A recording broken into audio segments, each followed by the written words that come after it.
Hello दोस्तों, आज के सेशन में हम डिटर्मिनर्स की प्रैक्टिस एक्सरसाइज 7 पढ़ने वाले हैं। इससे पहले हमने प्रैक्टिस एक्सरसाइज 6 तक पढ़ी हैं, तो यदि आपने अभी उन एक्सरसाइज को नहीं देखा है तो उन एक्सरसाइज को देख लें। तो चलिए तो शुरू करते हैं आज के सेशन को। यहाँ पर फर्स्ट सेंटेंस दिया हुआ है, he has hardly filling the blanks money. तो सम या एनी इनमें से किसका यूज करेंगे? तो यहाँ पर एनी का प्रयोग होगा, एनी मनी। नेक्स्ट सेंटेंस है हमारे पास, iron is filling the blanks useful metal. तो ए एन द या नॉन, मतलब आर्टिकल ए का प्रयोग होगा, एन का होगा, द का होगा, या फिर इनमें से किसी का नहीं होगा।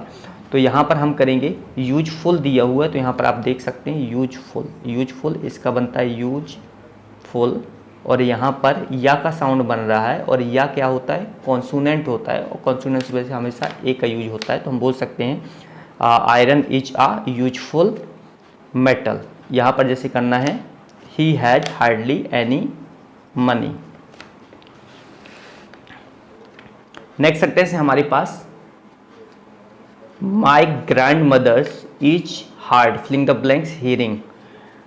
मतलब मेरी जो ग्रैंड मदर हैं, मतलब दादी हैं, वो सुनने में थोड़ा सा ऊंचा सुनती हैं। तो इसको अगर बोलना है तो यहाँ पर ऑफ, ऑन, टू या फॉर किस प्रीपोजिशन का यूज करेंगे? तो यहाँ पर ऑफ प्रीपोजिशन का यूज होगा, क्योंकि हमेशा भी किसी समस्या के लिए, हेल्थ प्रॉब्लम के लिए हम ऑफ का प्रयोग करते हैं। तो यहाँ पर करेंगे my grandmother is hard of hearing.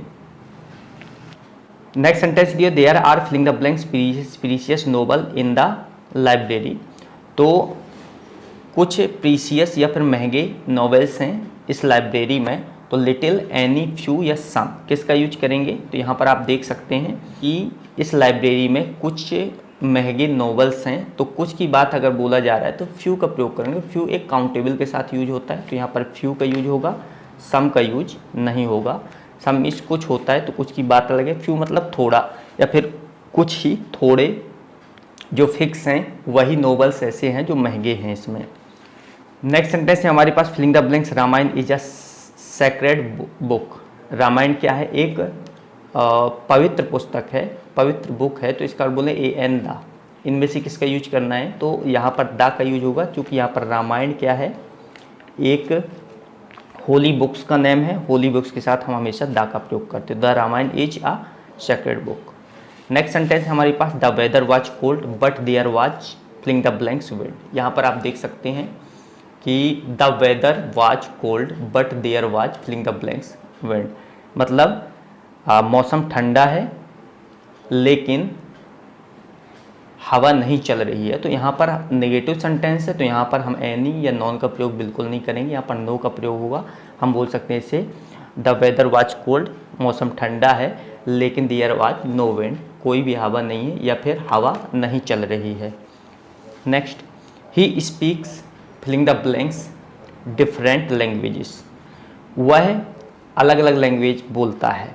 तो फ्यू, मैनी या सम किसका प्रयोग करेंगे?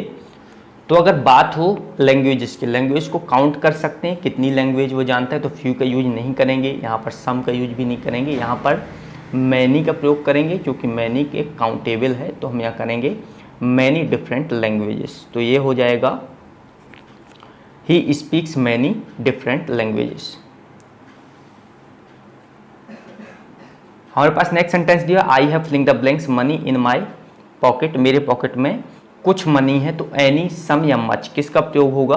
तो मनी को काउंट कर सकते हैं, इस कारण से हम यहाँ पर सम का प्रयोग करेंगे, एनी का प्रयोग नहीं करेंगे। नेगेटिव सेंटेंस में होता है एनी का प्रयोग, तो हम यहाँ पर सम का यूज करेंगे। तो बनेगा I have some money in my pocket, और मच का प्रयोग अनकाउंटेबल में होता है। तो मनी अनकाउंटेबल नहीं है। यहाँ पर मनी के बारे में बताया कि मेरे पास कुछ पैसा है जो मेरे पॉकेट में है, तो इसे बोल सकते I have some money in my pocket. हमारे पास नेक्स्ट सेंटेंस है, he gave me filling the blanks money. यहाँ भी एनी, सम या मैनी किसका प्रयोग होगा? तो इसमें भी सम का यूज होगा, क्योंकि यहाँ पर मनी को काउंट किया जा सकता है। तो यहाँ पर सम का यूज होगा, जैसे इस सेंटेंस में हमने किया था। इससे पहले वाले सेंटेंस में हमने जिस प्रकार से इसका यूज किया था वैसे ही होगा यहाँ पर भी, ही गैव मी सम मनी, उसने मुझे कुछ पैसे दिए। हमारे पास नेक्स्ट सेंटेंस है, I have no filling the blanks money. यहाँ पर एनी, सम या मैनी किसका प्रयोग करें? तो यहाँ पर एनी का प्रयोग है, क्योंकि नेगेटिव सेंटेंस है। तो हमने यहाँ पर बोला था I have no any money, हमेशा नेगेटिव सेंटेंस में एनी का यूज होता है, तो यहाँ पर एनी का यूज होगा। नेक्स्ट सेंटेंस है हमारे पास, filling the blanks the glitters is not gold. हर चमकने वाली वस्तु सोना नहीं होती, तो ऑल, ईच या एवरी किसका प्रयोग करेंगे?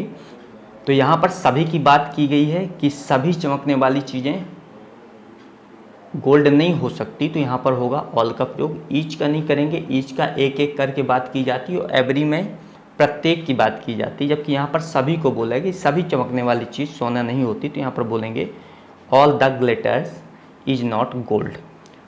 तो आई होप आज का सेशन आपको समझ में आया होगा। यदि आपने अभी तक हमारे चैनल को सब्सक्राइब नहीं किया है तो हमारे चैनल को सब्सक्राइब कर दें, वीडियो को लाइक करें और शेयर करना बिल्कुल ना भूलें। मिलते हैं डिटर्मिनर्स के नेक्स्ट सेशन में, तब तक के लिए नमस्कार।